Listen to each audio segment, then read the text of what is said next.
It's certainly a much different defense for the Carolina Panthers going into 2026 than it was just a season ago. Big free agent signings, changes in the room, changes in the locker room. Devin Lloyd really emerging as the voice of that defense, the leader on the field and off the field. Evero had some comments about moving J.C. Horn around into the star role, giving him Jalen Ramsey duties for the Carolina Panthers, and I'm excited for all of it. Even with Nick Scorton being out, I think that's a huge loss.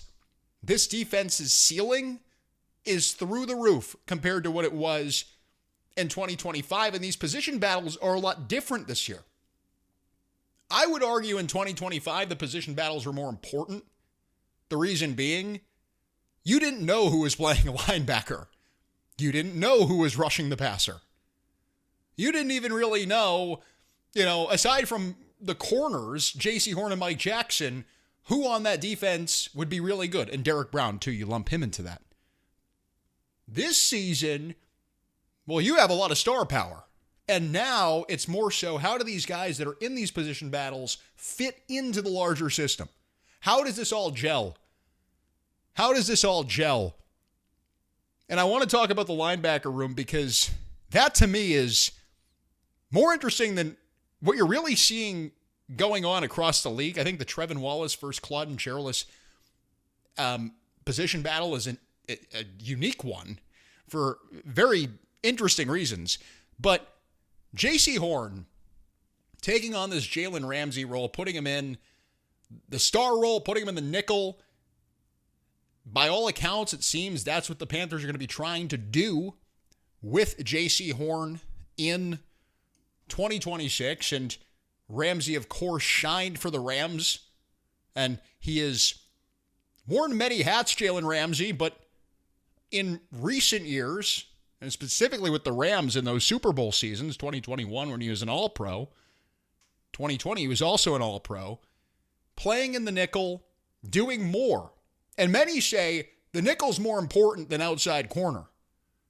Now, obviously, you want Pat Surtain, you want two really good lockdown corners, but when you have a guy like Mike Jackson who you trust outside, Mike Jackson who shined against Mike Evans in 2 games last season, played well outside, well, then it opens the door for J.C. Horn to take on some more responsibility closer to the line of scrimmage, to shine as a tackler, to shine in blitz packages, and most uniquely, and this is what people aren't talking about, to cover the tight end. To cover the tight end. The Panthers struggled to cover the tight end. Even at the most important moments last season, Colby Parkinson going up top, 2-minute drill for the Rams, and that's what led to the Panthers being eliminated, at least partly, from the playoffs. And Evero, he's much like me getting a Ferrari. He doesn't know what to do with it.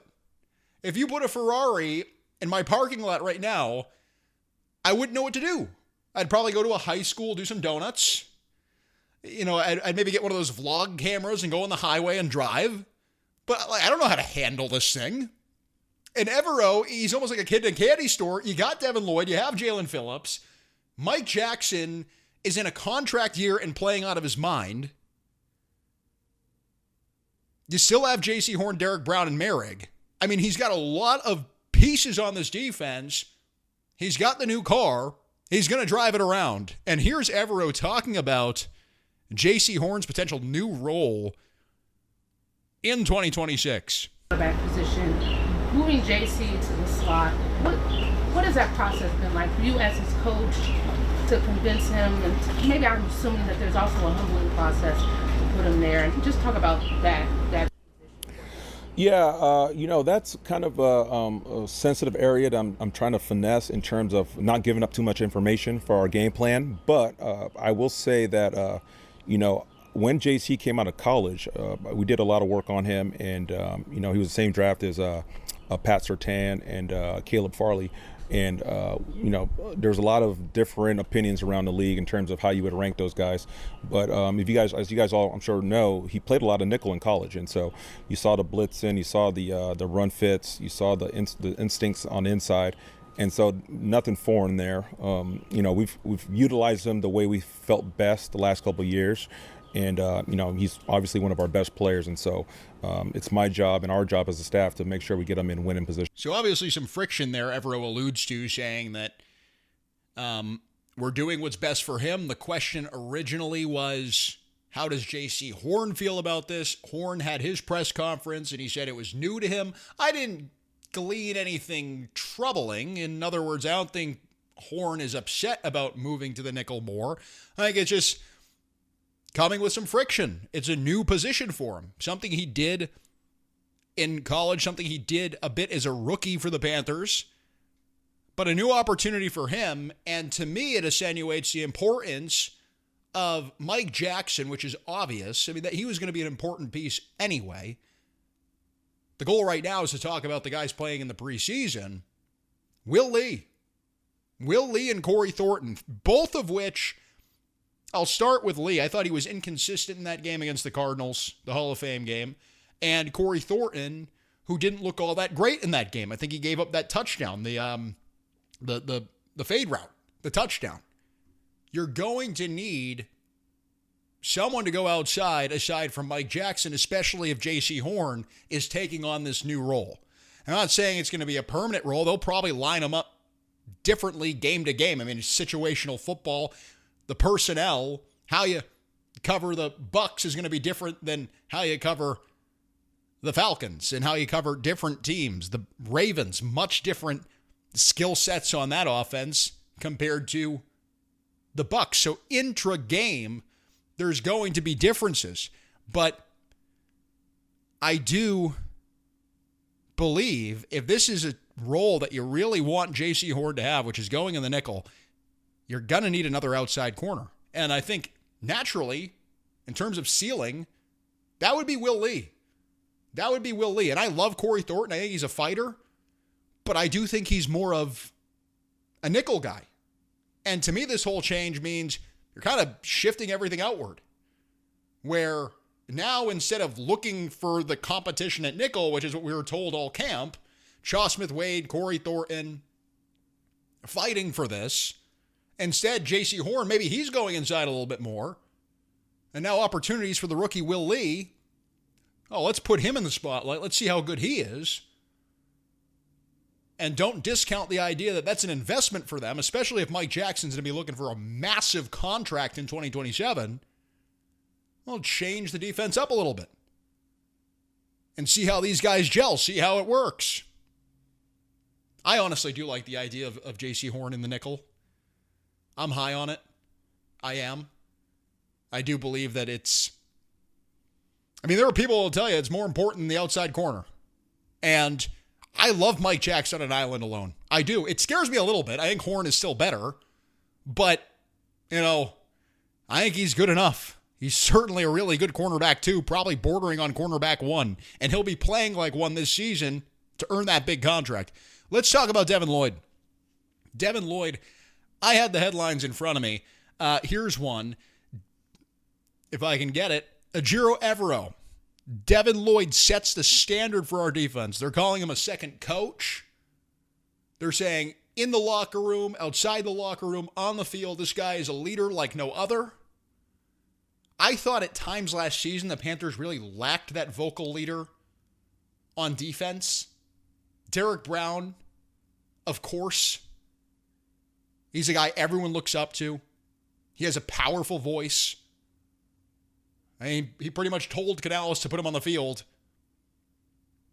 during pass rush reps. And shortly after he was on the field, believe me. Derek Brown tells you to do something, you do it. Derek Brown comes into your office and puts that big bare hand on your desk, you're doing it. I don't care. And he's a leader in the locker room. And he's a culture guy. That's why they pay him the big money. Devin Lloyd's different. I think the linebacker position is different. It's different for this team specifically. And all the leaders, the Luke Kuechly's, the Shaq Thompsons, the guys that you've had, or the Thomas Davises, the guys that you've had at that position, it is different. And it's a great thing. But last season, this was a weird anomaly. It's anomical. Is that a word? An anomaly. Trevin Wallace, before he had the green dot, was really bad last season.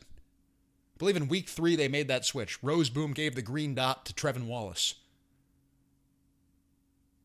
Their linebackers, week 1 and week 2 of 2025, were horrendous. It was probably, I believe actually according to PFF, it was the statistically worst performance. It was like the rankings were in the 20s, which for them is like below an F. You hand in the test, and there's just a piece of bubble gum on it. You didn't even fill in the answers. That is what they gave the teacher week 1 and week 2 last year. Well, then they give the green dot to Trevin Wallace, and he gets better, which makes no sense. It's almost like you're in the car with your kids, and it's really annoying and chaotic, and then you get in the back seat and let them drive, and it works. How does this make sense? So now you're calling the plays, now you're leading the defense on the field, and you're better somehow. I don't know how it made sense, but it did. It did. And it's another one of those things where, again, last season I would have told you, Trevin Wallace and Claudin Cherilus competing for a starting spot, that's important. Because you don't have a lot of talent at that position. Josie Jewell just retired. You have an absence of talent. And now, well, you got the head honcho. You got the Matthew McConaughey in that HBO show where he's the sheriff. You have him in the locker room. And that's Devin Lloyd. You have some different pieces. How does it gel together? J.C. Horn taking on the star role. New role for him. How does it work with the other corners who'll be on the field? This is The Tone. Thank you for tuning in. We have more coming for you on Friday. We'll be looking at the Panthers preseason matchup with Buffalo, covering that on Friday. Stay tuned for so much more.